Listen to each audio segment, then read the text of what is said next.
La señal que estaba esperando para tomar la decisión llegó en ese momento. Me encantaría que dijera el líder absoluto total de la industria automotriz. El descontrol solamente genera, momentos temporales. No genera una disciplina constante. Los números lo avalan después de haber alcanzado 80,000 unidades comercializadas. La educación y el aprendizaje es humilde, debe ser humilde, debe tener la capacidad de yo no sé ello y aprenderé. El equipo es clave. Hay que traer gente mucho más potente, mucho más capaz, mucho más conocedora, mucho más experta y dejarlos trabajar. Desde la comercialización del primer vehículo eléctrico en México, que tuve la fortuna de hacerlo, hasta hoy día convertirme, creo yo, en el director general de la empresa que más vehículos eléctricos comercializa en México, y en el mundo.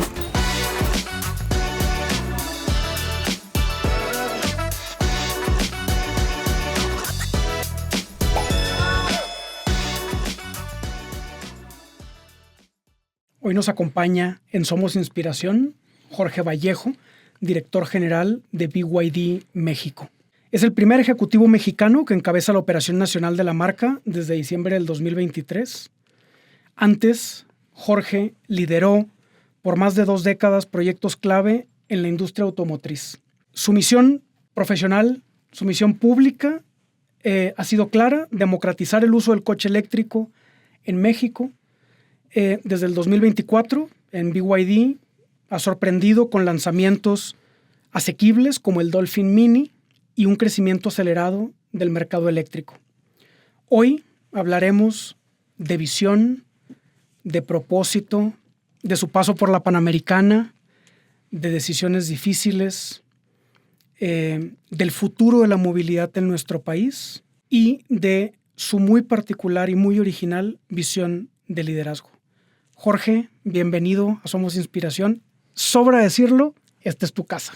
Muchísimas gracias, un placer, muy orgulloso de estar aquí con ustedes. Gracias por la invitación, pero sobre todo gracias por permitirme recorrer otra vez estos caminos, recordar tantas lindas historias, tanta buena gestión, tanta buena vida que tuve en estas instalaciones, muy cambiada, sin duda alguna, una universidad que ha crecido, que ha generado grandes profesionales, que obviamente sigue siendo uno de los pilares, creo yo, en la academia en México. Y en verdad recordar tantos años, tantas historias, tantas vivencias, pues obviamente es un verdadero gusto. No dudé absolutamente ni un segundo cuando me dijeron que iba a ser, obviamente, este podcast, esta conversación, y además en estas lindas instalaciones dije, tendré que hacer lo que tenga que hacer, pero estaré presente y pues aquí estoy. Un placer saludarles y gracias por ese gran título, Somos Inspiración. Espero serlo para ustedes. Muchas gracias.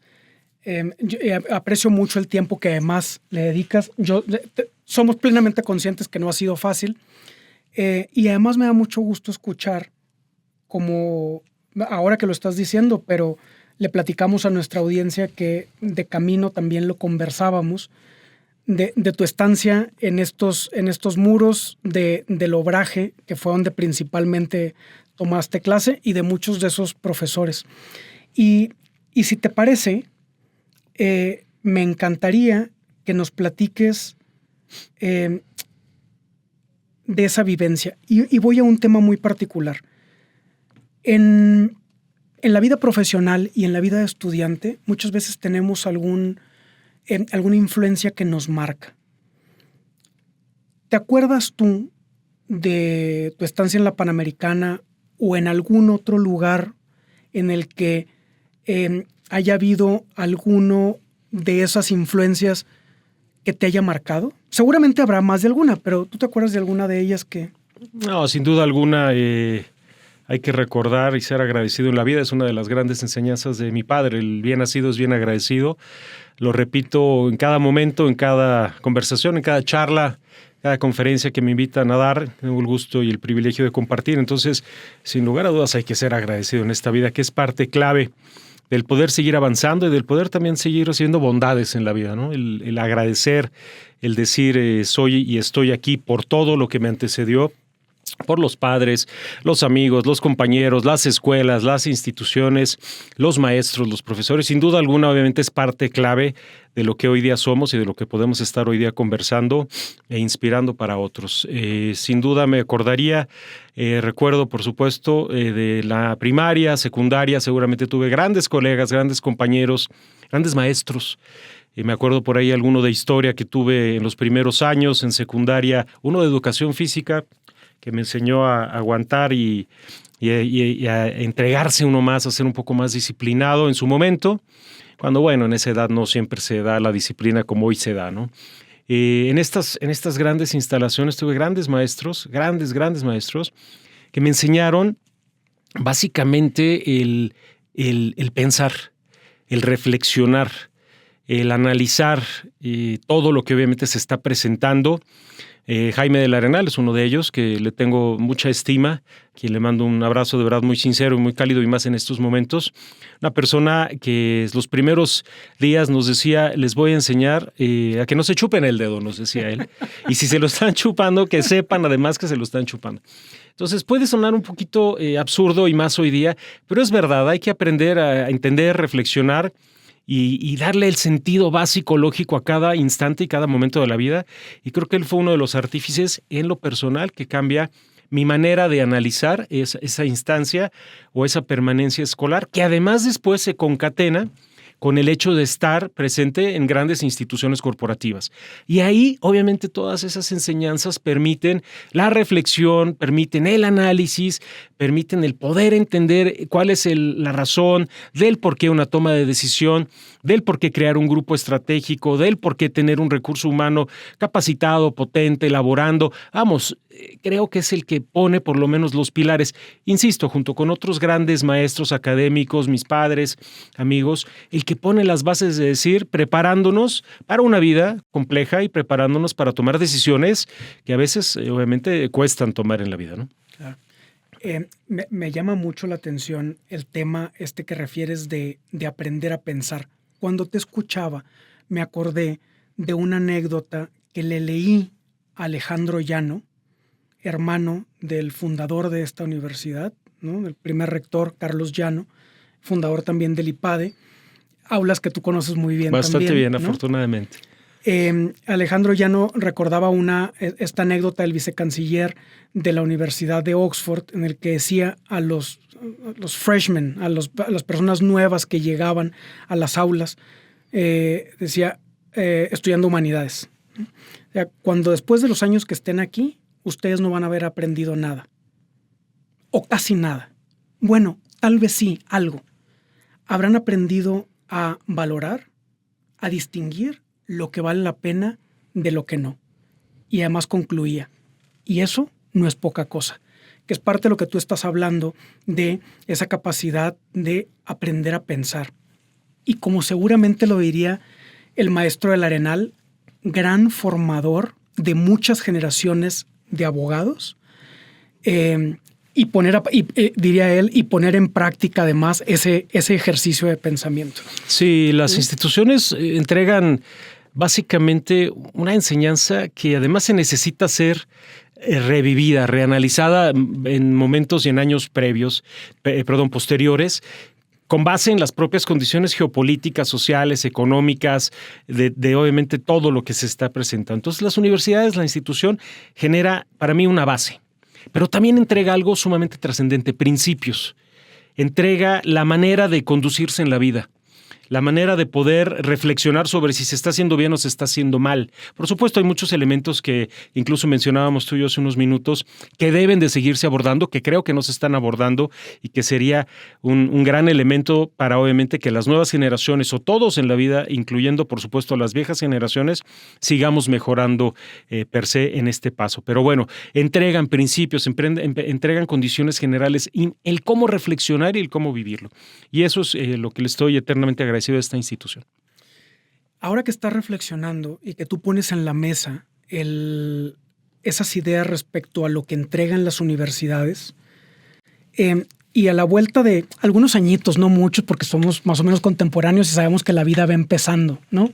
Pero después de algunos añitos de haber salido de la universidad, ¿hay algunos elementos que tú consideres que valdría la pena que las universidades refuercen, que las universidades,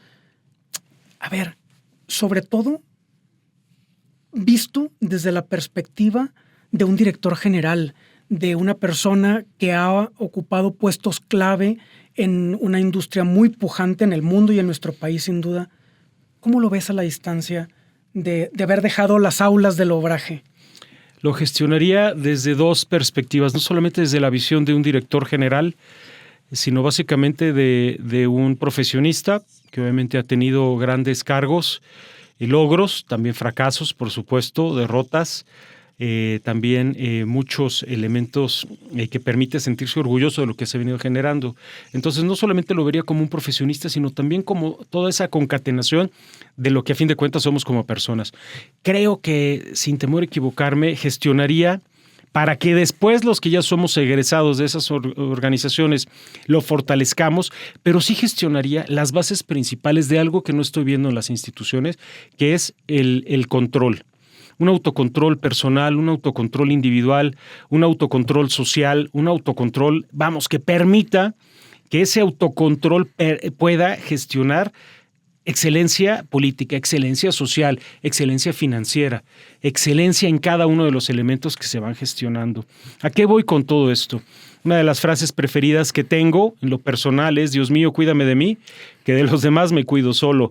Y no es burla, es básicamente el poder decir que yo soy el propio responsable de que mi control me lleve a una disciplina, esa disciplina me lleve a un crecimiento, ese crecimiento a obtener un logro. Pero no solamente en los logros y en los elementos positivos, también cuando los fracasos, como parte de la vida, de los descalabros, pues obviamente se presentan, pues que ese mismo control, autocontrol social, familiar, personal, de vivencia, pues sea el que saque a flote a esa persona. Entonces, creo que las universidades deberían de empezar a trabajar fuerte en conceptos de control, de autocontrol, de cómo disciplinar emociones, un autocontrol en la vida propia. Sinceramente veo muchos elementos que podrían evitarse o muchas situaciones que se podrían evitar mostrando un autocontrol y el poder gestionar de mejor manera sus propias vivencias en esta sociedad.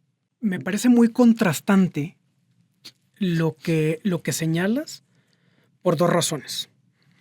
La primera es porque, a ver si tú coincides, luego también nos encontramos en un momento en el que parecería que lo que se pone de manifiesto es la expresión, la expresión no controlada, lo espontáneo, lo que no tiene algún tipo de cerco, de límite, de tal, contrario a lo que tú señalas, que en buena medida también hay un ejercicio de trabajo interior, de voluntad, de contención, de control, como tú mismo lo señalas. Eso me parece muy relevante. Pero ¿sabes qué? Y esto yo creo que lo voy a contar en algún momento, es que el líder de una automotriz que, entre otras características mercadológicas, es conocido, así lo percibo yo, y me parece que vamos a coincidir con la audiencia, que es percibida como líder también en un mercado tecnológico. Dentro de las características que menciona, además así, en pleno advenimiento de la inteligencia artificial, estás hablando de características bien humanas, ¿no? O sea, es decir, habiendo pasado por una formación no menor y por esas experiencias, tú pones en la mesa características y formaciones de una universidad que no es prioritariamente técnica. Eso Convencido que sin estas gestiones individuales no se logra ese resultado. Estoy convencido al 100%. El descontrol solamente genera, momentos temporales. No genera una disciplina constante, no genera un resultado tras otro que vaya concatenando el poder lograr tener una gerencia, una subdirección, una dirección, una gestión internacional. No lo genera, eso es falso, no es así. Entonces es curioso, mencionabas un líder hoy día automotriz, además abogado. Hoy día soy pues digamos que uno de los mejores vendedores de vehículos eléctricos en México y me precio de serlo. Y los números lo avalan, ¿eh? Los números lo avalan después de haber alcanzado 80,000 unidades comercializadas eléctricas o de nueva energía en apenas 18 meses. Bueno, los números lo avalan, pero insisto, sin el elemento humano no puede existir este gran resultado, y ese elemento humano es el que nos permite seguir enfrentando la gestión con disciplina, con responsabilidad, saber enfrentar los fracasos, las deslealtades, todo lo que implica una entidad corporativa que, básicamente es complicada como la vida misma, ¿no? Bueno, igual tú lo has puesto en estos micrófonos. La industria automotriz, la vida misma, el ejercicio profesional. Yo sé que tú tienes una analogía entre la vida también vista como un auto. ¿De qué se trata eso? Ese va de la mano de lo que mencionaba hoy día en el autocontrol, en la autogestión, en el propio proceso interno. Les cuento en las charlas a mis colegas, amigos, sobre todo a los que tengo la oportunidad de dirigirme, les menciono, para mí la analogía es tener un vehículo, voy a tener que hablar, un vehículo BYD, un vehículo de nueva energía, y ser el conductor de este vehículo. Pero vamos, ese control, esa gestión es el que permite ir a una velocidad adecuada, sí, a veces acelerar en momentos obviamente que la vida lo propio permite, a veces ni siquiera el vehículo eléctrico más veloz obviamente siempre va en el carril de alta velocidad, a veces es necesario detenerse para seguir analizando y refiriendo, pero voy más al tema del descontrol, es subirse a un auto, ser el conductor o manejarlo con control, con autocontrol, con gestión operativa, con responsabilidad, o manejarlo de una forma totalmente desenfrenada, descontrolada, chocando con todos lados. Eso es la vida. Es el propio ser humano que no tiene el control de sí mismo, que va manejando ese vehículo, obviamente va haciendo pedazos no solamente todo lo que está adicional o adyacente a él, sino también su propia vida. En cambio, si uno lo conduce con control, con gestión, con operativa, por supuesto con todos los soportes hoy día de hadas, de tecnología artificial, más todo ello, pues por supuesto será un vehículo que entregue, que dure, que gestione, que sea bien recibido donde quiera que vaya. Por eso hago esa analogía de la vida. E insisto, hay que estudiarla, hay que enseñarla, hay que conocerla, hay que nosotros mismos saber de lo que somos capaces, qué nos duele, qué no nos duele, hasta dónde podemos enfrentar, qué alcanzamos, exigirnos un poco más. Y ese control o descontrol es el que va a permitir triunfar en la vida, en el segmento en el que se esté presente, familiarmente, socialmente, económicamente. Eso es lo que básicamente permite que uno pueda ser, digamos que exitoso en la vida, y no por exitoso me refiero al tema ni económico, ni el tema de posición jerárquica organizacional. Me refiero más bien al hecho de verdaderamente ser una persona congruente consigo mismo en la vida. No me quiero ir todavía del tema de la vida. Y si tú no tienes inconveniente, Jorge, adelante. Me gustaría volver sobre algunos de los elementos de tu vida. Uno hace planeación hacia adelante, cosas que le gustarían, ¿no? Y además estoy seguro que en industrias como las que tú has estado y tal vez por tu formación jurídica, ¿no? Ese orden seguramente es muy importante. La vida está llena de contingencias, es decir, de cosas que no estaban planeadas. Por eso a veces la mejor manera, yo no sé si tú coincidas, de narrarlo es cuando no, más que para adelante, cuando volteas a verlo hacia atrás. ¿Qué momentos adviertes tú trascendentes, clave en tu historia? O sea, desde un culichi del Colegio Sinaloa y de la prepa del TEC, perdón, nada más déjeme hacer un paréntesis. Yo me enteré que somos paisanos en la víspera de este podcast y me dio mucho gusto, porque además yo creo que luego los paisanos, especialmente los sinaloenses, tenemos un radar y nos da mucho gusto, y a mí por supuesto que eso fue un elemento más para que disfrutar esta charla. Muy bien, de esos 1,300 o más kilómetros de allá y los años que han pasado, que no son pocos, no necesitamos sacar cuentas, ¿no? Yo conozco los míos, ¿no? De esos años que han pasado desde esa estancia, desde Sinaloa acá, ¿hay algunos momentos que tú identifiques clave? Momentos, nosotros le podemos decir momentos bisagra, momentos que han sido determinantes en tu vida humana y profesional, ¿no? Podría decir que soy chilango por nacimiento, si se me permite la expresión, y sinaloense por adopción.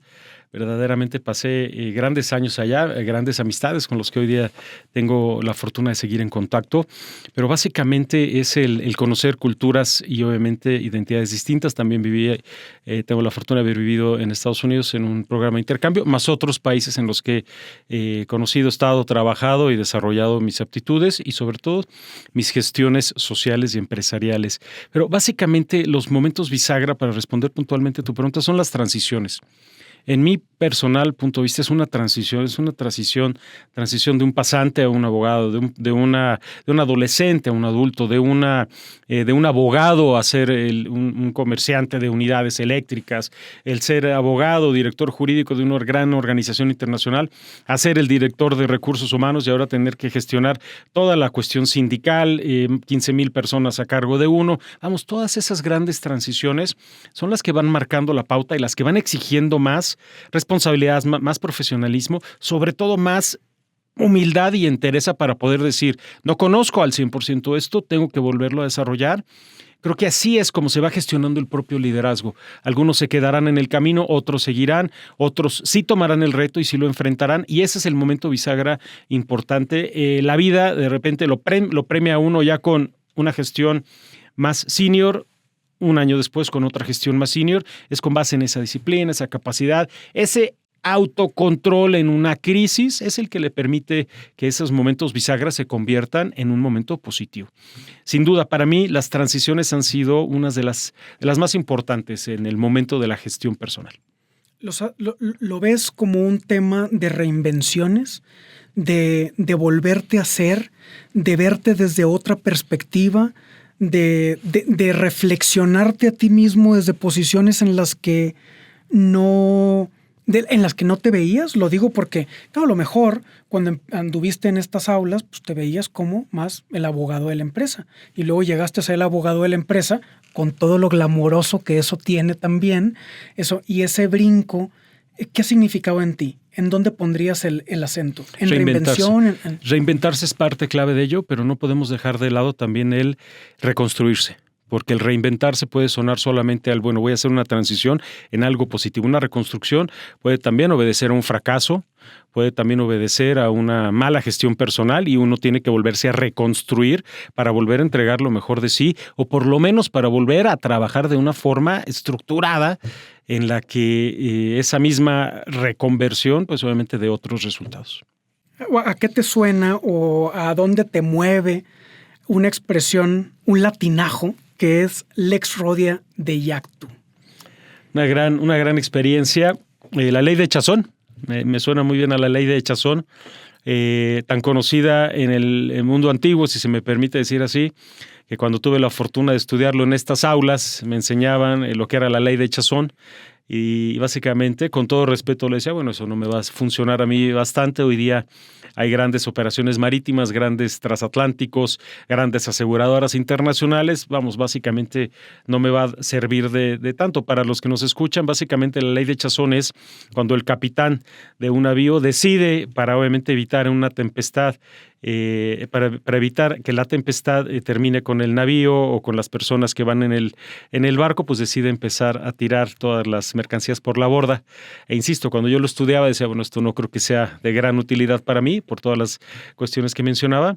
Y curiosa la vida, me lleva a uno de mis primeros trabajos a sentarme en las playas de Ensenada negociando lo que tenía que pasar con lo que había sucedido con el APL Panamá, ese famoso buque lleno de autos, de contenedores, de partes, refacciones que encalló en las playas de Ensenada y que, bueno, como parte de mis primeras responsabilidades, tuve que ir a negociar básicamente con ello. Ahí aprendí, y eso es una de las conversaciones posteriores, es ser una esponja en la vida, hay que aprender a pesar de que sea otra materia, otra disciplina, no me va a servir, sí nos sirve, a todos y cada uno nos sirve básicamente que esta esponja, este aprendizaje, porque en algún momento de la vida será necesario para poder sortear diversos retos. Eso es muy importante, entre otras cosas, cuando parte de nuestra audiencia es también de estudiantes universitarios. No sabes cuán común es encontrarse en los pasillos un comentario de ¿y eso yo para qué lo voy a utilizar? Un poco de soberbia, ¿no? Un poco de soberbia. Claro. No hay humildad en ese aprendizaje y la educación y el aprendizaje es humilde, debe ser humilde, debe tener la capacidad de yo no sé ello y aprenderé. Creo que hay que dejar de ser un tanto cuanto soberbios para poder decir lo necesito, lo requeriré. Y si no, bueno, pues tendrá algún momento de gestión de mi vida. Pero hay que dejar de ser tan soberbios en la vida propia. Yo coincido contigo en que, claro, lo que luego sucede también es que uno se enfrenta a algunos de esos retos con mucha juventud encima. Pero bueno, eso se va quitando con los años. Así es, día con día se va quitando, te lo aseguro. Me parece, Jorge, que tu experiencia en el mundo automotriz, no solo en el mundo automotriz, en el mundo corporativo, es muy valiosa. Claro, eso se ve desde acá, pero ¿hay alguna de las vivencias en tu paso por distintas empresas que te acuerdes, que te dejen, que te hayan dejado huella, que te sigan marcando, que igual, que sean relevantes en tu gestión profesional? Sin duda alguna, 25 años o un poco más en la gran industria automotriz mexicana, lo van marcando y lo van gestionando de una forma tal que todo es un aprendizaje constante y continuo. Sin duda alguna, desde las grandes negociaciones sindicales, que además tengo que reconocer que me tocan a mí liderar sin estar al 100% involucrado dentro de una gestión del recurso humano y simple y sencillamente por el puesto con el que los jefes confían en uno de un día a otro, toca liderar la negociación sindical de los sindicatos, digamos, más complicados en México. Pues obviamente es una de ellas. Apertura de nuevas inversiones, gestión operativa, negociaciones con gobiernos, desde la comercialización del primer vehículo eléctrico en México, que tuve la fortuna de hacerlo, hasta hoy día convertirme, creo yo, en el director general de la empresa que más vehículos eléctricos comercializa en México, bueno, y en el mundo. Vamos, todo eso ha sido una serie de caminos y de experiencias positivas, algunas no tanto, pero vamos, todas esas vivencias son los que forman parte de lo que hoy día soy. Entonces es un camino constante. Muchas piedras en el camino, muchos fracasos en el camino, por eso hablaba de la reconstrucción, muchas deslealtades en el camino, muchas lealtades, mucho conocimiento, mucho aprendizaje. Eso es la vida misma, todo ello es precisamente para poderlo lograr. Entonces, vivencias constantes, algunas muy satisfactorias, otras muy orgulloso de las que son, pero todas y cada una de ellas marcando una pauta constante. Llegas a BYD, si no me equivoco, en la fecha desde diciembre del 2023. Así es. 12 de diciembre de 2023. Mira, qué fecha. Día de la Virgen. Qué fecha tan emblemática, que te acompañe con buenos frutos, ¿no? Ese día. Después de los meses que ya llevas ahí, de lo que has podido observar, ¿hacia dónde te gustaría orientar tu gestión en la empresa? Liderazgo total. Lo que no crece decrece, y BYD, mientras tenga la fortuna yo de colaborar en ella, tendrá que seguir creciendo día a día, mes a mes. Hoy estamos en apenas 18 meses, acabamos de celebrar 80,000 unidades comercializadas, más de 80 tiendas en el país, que se dice muy fácil, pero son grandes instalaciones con alrededor de 25, 30 grupos que han apostado con nosotros precisamente por este crecimiento.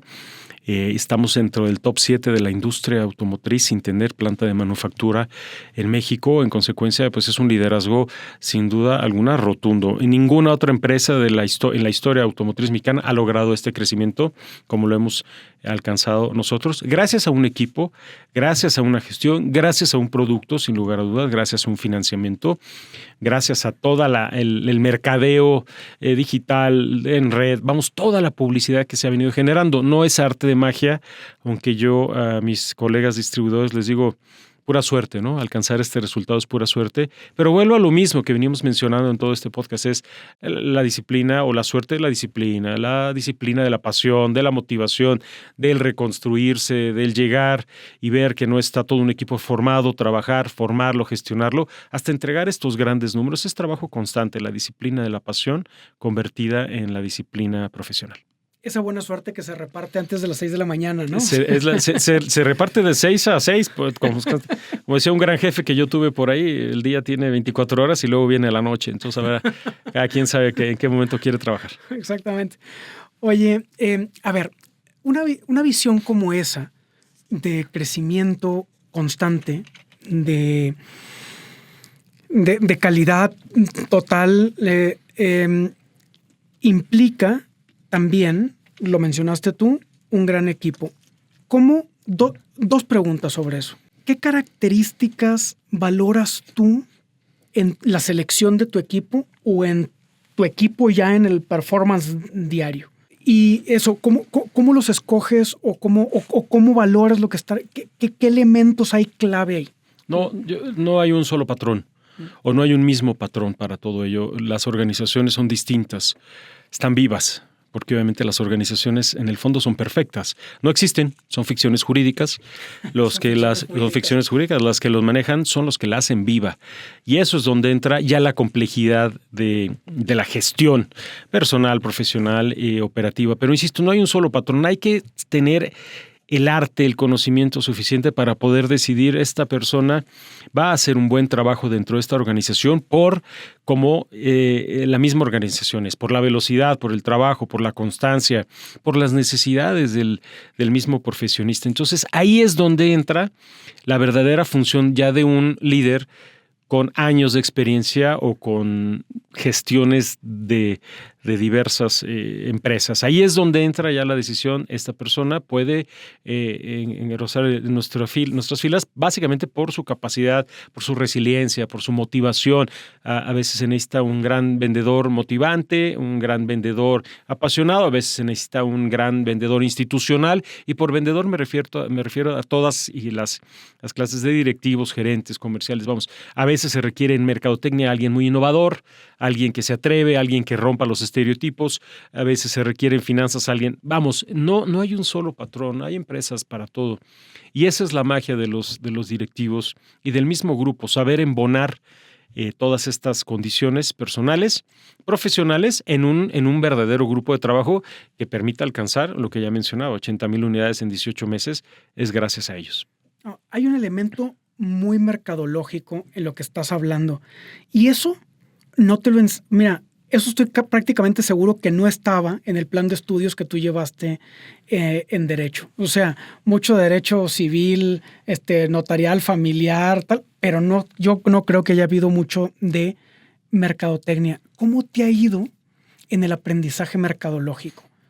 ¿O no va por ahí? Es decir, parte de tus gestiones hoy no evalúan tantos elementos mercadológicos, ¿o sí? ¿Y cómo los has aprendido? No solamente en mercadología o en mercadotecnia, finanzas. Es otro de los grandes elementos. Yo soy abogado, hablamos de alguna gestión, de la teoría del acto jurídico, del hecho jurídico, con mucho gusto podemos explayarnos, o la teoría de Bonecaz, lo que gustes, con mucho gusto, porque fue lo que inicié en esta organización. Pero siendo muy puntuales, el equipo es clave. Hay que traer gente mucho más potente, mucho más capaz, mucho más conocedora, mucho más experta y dejarlos trabajar. Guiarlos con base en toda experiencia que mencionaba. Por eso inicié con el tema de la reflexión de vida, la reflexión de los esquemas que deben aplicar, mostrárselos, compartirlos, pero hay que dejarlos trabajar, hay que enseñarles, hay que guiarles, hay que darles una luz, sobre todo nuevas generaciones de 20, 22, 25 años que no tienen todo esto expertise, pero sí tienen velocidad, sí tienen dinamismo, sí tienen ganas, sí tienen una manera de hacer las cosas totalmente distintas. Hay que aprender con ellos y dejarlos operar. Ese es el resultado. Si uno quisiera ser, el conocedor absolutamente de todo, insisto, esa organización y ese proyecto, ya sea personal, individual, estaría destinado al fracaso. Hay que dejarlos trabajar porque la mayoría de las veces conocen muchísimo más que los propios elementos que uno tiene alcance. Mi impresión desde el minuto 1 en el que nos encontramos, y sigo pensándolo, ha sido de un Jorge Vallejo muy energético, muy lleno de vitalidad, ¿no? Me parece que así ha sido la conversación. Autocontrol. ¿No? Pero que así ha sido la conversación y desde que caminamos por estos pasillos. ¿Qué consideras que es importante en tu vida diaria, en tus rutinas, en tu ejercicio profesional o familiar, que ayude a mantener esa carga vital que tú transmites? Qué buena pregunta. Primero, una disciplina que va formando un hábito, o esos hábitos ya que forman parte de la vida, para el cuidado personal. Y por cuidado personal no me refiero obviamente a un cuidado, bueno, pues esto es, no puede haber más cuidado obviamente de mi belleza física, por supuesto, ¿no? No me refiero a ello, me refiero más bien al verdaderamente conocer lo que requiere uno mismo, su cuerpo, sus necesidades, y obviamente gestionarlo en un verdadero hábito. Muchos hablan de yo sin ejercicio no puedo salir, muchos hablan yo sin esta lectura no puedo salir, yo sin yoga no puedo salir. Yo creo que es, insisto, cada quien se conoce a sí mismo. Yo tengo cuidados personales muy internos míos, básicamente para poder seguir con esa gestión. Por supuesto, siempre tiene que haber un elemento físico, energizante, siempre lo tiene que haber. Funcional, hago mucho ejercicio funcional, calistenia, básicamente es con el propio cuerpo, correr. Por gusto, no es por competencia, básicamente es el ejercicio cardiovascular que lo desarrollo constantemente para poder mejorar mi proceso. También, lo decías muy bien, mi pasión, mi motivación, mi energía, hay que mantenerla bajo control precisamente para que podamos estar en diversas situaciones, ¿sabes? Hay veces que hay que utilizarla para motivar equipo, para gestionar más operaciones, para combatir un jet lag. Viajamos mucho, estamos hoy día en China, Japón, al día siguiente estamos en Italia, al día siguiente estamos en Argentina. Viajamos mucho. Entonces, para mantener precisamente esa energía en un nivel aceptable. El tema familiar, que no lo hemos tocado, es uno de los puntos principales. Sin duda alguna, y de hecho yo creo que son las decisiones más importantes que hay que hacer en la vida. El con quién se va a compartir este gran camino llamado vida es un tema importantísimo. Se convierten en mentores, se convierten en personas que nos van diciendo qué hacer, cómo hacer, qué fallamos, qué no fallamos, porque además, insisto, a través de ese amor filial, ese amor familiar, es el que nos permite seguir manteniendo la tranquilidad en muchos sentidos. Son toda una serie de elementos. Eso es lo que a mí me da la pasión. Y también un punto que hay que reconocer, los logros. Los triunfos, eso es energía misma. El hecho de hoy poderme sentar aquí frente a ustedes y decirle en 18 meses conseguí esto, es un logro, es una gran pasión, hasta mi voz cambia. Esa es la manera de verdaderamente yo vivir la vida y propio alimentarme, retroalimentarme. Los grandes jefes se reconstruyen, los grandes jefes se conocen, los grandes jefes fracasan, pero precisamente se van automotivando y se van autoejerciendo el crecimiento para poder entregar mejores resultados, que así es como en las organizaciones lamentablemente nos catalogan. Pero autocontrol también. Autocontrol. Tiene que, por eso inicia así, el autocontrol de todos los sistemas. No puede haber un ejercicio sin obviamente una gestión profesional, personal, no puede haber un tema social, siempre tiene que existirlo. A ver, no por ello decimos que no hay un descontrol, muchas veces lo hay, pero que no sea la constante de la vida. Eso es el punto. Claro. Jorge, ¿algún libro que tú recomiendes que te guste a ti, que quieras poner en los oídos de la audiencia? Hay varios, sin duda alguno. Para mí uno de los grandes referentes en lo personal y que me ayudó a entender, el tema de justicia, el tema del tema social, fue la columna de hierro, que de hecho es de Taylor Caldwell, que básicamente gestiona o refiere la vida de Marco Tulio Cicerón, un gran orador, lo mencionábamos hace unos minutos, un gran tribuno, una persona que establece justicia como uno de los principales rectores, más obviamente muchísimos más que me atrevería a mencionar. Para mí ese es uno de los más importantes en mi vida personal, profesional, que me ayuda a tomar un poquito más lo que se debe de hacer en ese tema social. Me gusta mucho el tema histórico, apasionado sin duda alguna, incluso cuando viajo busco las referencias históricas más importantes, me apasiona. Por ello, pues todas aquellas situaciones de conflictos bélicos, lamento decirlo, pero pues me llaman mucho la atención, porque es historia, es el conocimiento, es el saber cómo interviene o cómo compagina una cultura versus otra, una sociedad con otra, el conocer por qué cambian tanto las geografías, los límites, las fronteras, precisamente por un tema histórico. Y sin duda alguna el hecho de yo haber estudiado lo que estudié y hoy de dedicarme a un comercio internacional, porque es lo que hago, pues me permite conocer mucho más. Sin duda esos son los referentes. ahora que conversas, Jorge, sobre eso, y que salió el tema de los libros y el gusto por la historia me gustaría también llevar al diálogo este tema de la dieta intelectual o nuestros consumibles mentales. Hoy hay muchos, la tecnología nos ha llevado a adaptarnos a nuevas formas de aprendizaje también. No hace tanto tiempo, por ejemplo, tú y yo en estas aulas, a lo mejor el consumible principal eran las clases y eran los libros. Pero hoy también escuchamos podcast, ¿no? O sea, también nos nutrimos de otra manera que no es solo el libro. ¿Cómo lo ves esto? Ha cambiado. Yo nada más hago una referencia del dinero que se gastaba en las universidades en años previos en la compra de todos los libros que formaban parte de bibliotecas, que seguramente ya muchas no existen, a lo que se gasta hoy día, que todo está al alcance de la mano. Hoy todo está en este smartphone, en alguna tableta, vamos, todo está al alcance de la mano, inteligencia artificial, en ChatGPT, básicamente todo está al alcance de la mano y eso es lo que ha venido cambiando. No por ello el hecho de no leer un libro significa que estemos bien o mal, sino simplemente para mí el tema de no adentrarse en la historia, en la cultura, en el entender, en la reflexión, eso es lo que creo que no está bien. Hay que adentrarse, conocerla independientemente del acervo cultural, histórico al que se tenga alcance. Habrá algunos que todavía siguen consultando algunos libros, está bien, otros en entrevistas, otros en charlas, otros en podcast, otros en conferencias, otros en convenciones. Vamos, el tema es seguir enriqueciéndose su propio acervo personal, ¿no? O sea que además, escuchándote eso último, yo creo que ya mejor ni te pregunto qué tecnología usas prioritariamente, ¿no? La que yo creo que todos usamos, que es un teléfono inteligente. Yo ya no le llamaría ni siquiera un teléfono inteligente, simplemente le llamaría la vida propia de cada quien. Yo en este contexto, autorizaciones de millones de pesos van con un simple OK en una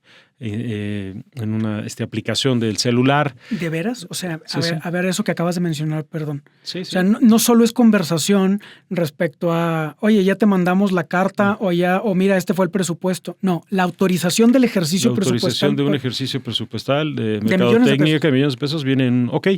Revisan la presentación, 2, 3 slides, una referencia, OK, gracias. Después obviamente se tendrá que compaginar con alguna firma autógrafa o para obviamente darle algo más de celeridad, pero si hay un OK, adelante con el proceso. Eso es lo que hace los aprendizajes. Vuelvo a lo mismo, la reflexión, la diferencia de hacer las cosas.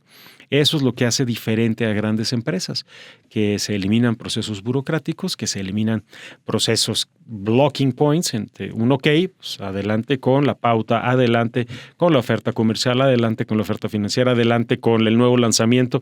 Eso es lo que hace diferente a unas grandes marcas que obviamente no pierden el tiempo en la toma de decisión, más bien no pierden el tiempo en el ejercicio de comprobar la toma de decisión previa, porque la decisión ya está hecha. Me parece muy interesante, como me parece muy interesante toda la incursión de BYD en México. De la primera vez que yo me lo topé en un centro comercial, en Perisur, por cierto, y que dije, y que me llamó muchísimo la atención la camioneta que estaba viendo, padrísima. A hoy, que ya tengo algunos años de verla, me parece que la penetración, el éxito, el número de unidades que se ven en la calle tiene que ser reflejo, aunque no lo conozca claramente a detalle, tú sí seguramente, de un gran esfuerzo de la marca sin duda y del equipo en México, y eso no es cosa menor. Y además el nacimiento es muy curioso. Les cuento esta anécdota personal. Íbamos manejando con mi familia, estaba yo en un proceso de transición, o estaba a punto de iniciar el proceso de transición hacia esta marca, y me pregunta mi hija, papá, ¿tú sabes? Mi hija Ania me pregunta, papá, ¿tú sabes lo que significa BYD? Yo en un proceso ya, digamos, de entrevistas, de gestión, me reí y le preguntaba, sí sé, ¿tú sabes? ella también estudiante en estas lindas aulas, y me decía, significa algo muy curioso, papá, significa construye tus sueños. BYD son las siglas de Build Your Dreams. La señal que estaba esperando para tomar la decisión llegó en ese momento, porque dije, ahí es donde yo tengo que elaborar cuando incluso mi hija conoce lo que significa esta marca. Ese nacimiento obviamente me generó el tomar la decisión, el apostar, el enfocarme, el ir a conocer tiendas y el empezar a mejorar las condiciones existentes hasta hoy día, insisto, pues ser una empresa sólida, bien reconocida y que seguramente dará mucho de qué hablar con los crecimientos, los nuevos lanzamientos que estamos teniendo. Como en las cartas, esta es una carta que tú bajaste a la mesa. Déjame preguntarte 2 corolarios, 2 noticias de 2 titulares de 8 columnas. Uno es, ¿cómo te gustaría que en 24 meses, vamos a pensar en 2 años, al ritmo que acabo de ver, ya dudo si no te estoy diciendo a mucho tiempo, ¿no? Pero bueno, vamos a pensar en 2 años, ¿qué titular te encantaría ver respecto a BYD en México? O respecto a ti en BYD o respecto a ti con referencia a este tema de la movilidad eléctrica que sé que tanto te importa. Conozco las gestiones, conozco también, digamos que las debilidades hoy día propias de una marca que inicia operaciones. Me encantaría que dijera el líder absoluto total de la industria automotriz, pero hay grandes jugadores, sin duda alguna, hay grandes empresas con grandes directivos que han hecho por muchos años historia y que obviamente han venido generando grandes inversiones, grandes productos, grandes procesos. Entonces, insisto, hay que conocer las propias limitantes. Sí quisiera ser verdaderamente reconocido la empresa como el líder de la nueva energía o de los vehículos de nueva energía en México, con un crecimiento constante y estar dentro del top 5 por lo menos, o top 3 a nivel nacional. Pero insisto, conozco limitantes y también conozco la fortaleza de otras marcas. 25 años en esta industria no me hacen más que valorar y agradecer también esa competencia que es lo que permite hoy que BYD también tenga esta gran tecnología. A título personal, bueno, pues mencionaba hace unos minutos que tuve la fortuna de pertenecer a equipo operativo que entregó los primeros vehículos en México y obviamente hoy el que más vehículos eléctricos ha comercializado gracias a toda esta empresa, este equipo. Entonces, pues he reconocido de ambas maneras. Jorge, una última pregunta. Bueno, muchos nos preocupamos porque nuestra familia tenga una estabilidad de inicio material y emocional, por supuesto. Salvando ese tema, salvando lo material, que no es el tema que ahora me interesa, ¿qué aportación, qué legado, qué herencia te gustaría dejarle a cada una de tus hijas? La familia muchos dicen que es el motor principal. Podríamos o podría no estar de acuerdo, podría sí estar de acuerdo. Para mí el motor principal es uno mismo en aras de generar y gestionar lo que obviamente está buscando dentro de sus propios pilares. Pero sí la familia es el pilar fundamental, básico de todo ser humano, que con humildad y con verdadero respeto y conocimiento de quiénes son las personas que esa persona misma ha decidido que sea su familia, son los que hacen posible que uno siga adelante. Se vuelven mentores, se vuelven maestros. Las enseñanzas que da la esposa, mis hijas, mi familia, mi padre, mis hermanos, toda esa gestión, incluso amigos, esa familia que uno va conformando es lo que hace que esa mentoría llegue y pueda uno seguir avante. Eso es una realidad. Sin ellos no funciona, por más que queramos decir es que no funciona, o por lo menos en mi caso no lo es. A lo mejor algunos sí, en mi caso no funciona. La mejor mentoría que yo he recibido ha sido en casa. El mejor consejo que yo he recibido ha sido en casa y trato de aplicarlo, trato de escuchar, trato de decir de acuerdo, vamos a ver cómo se gestiona.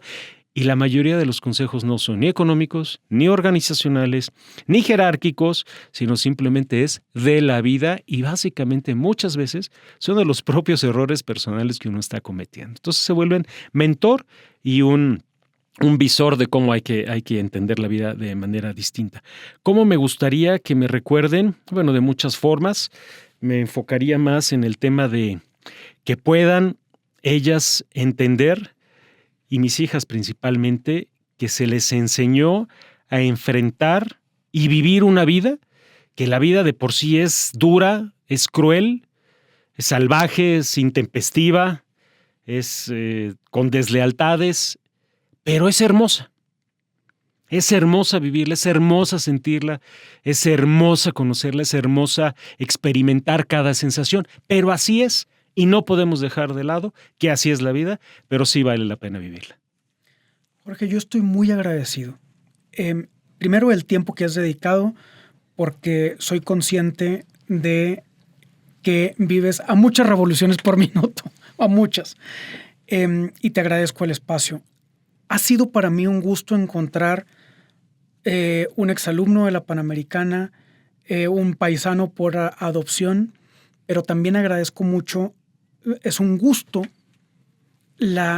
atestiguar tu capacidad de poner los pies en la tierra, pero sin dejar de ver proyectos hacia adelante llenos de asequible ambición. Es decir, como una persona muy aterrizada, ¿no?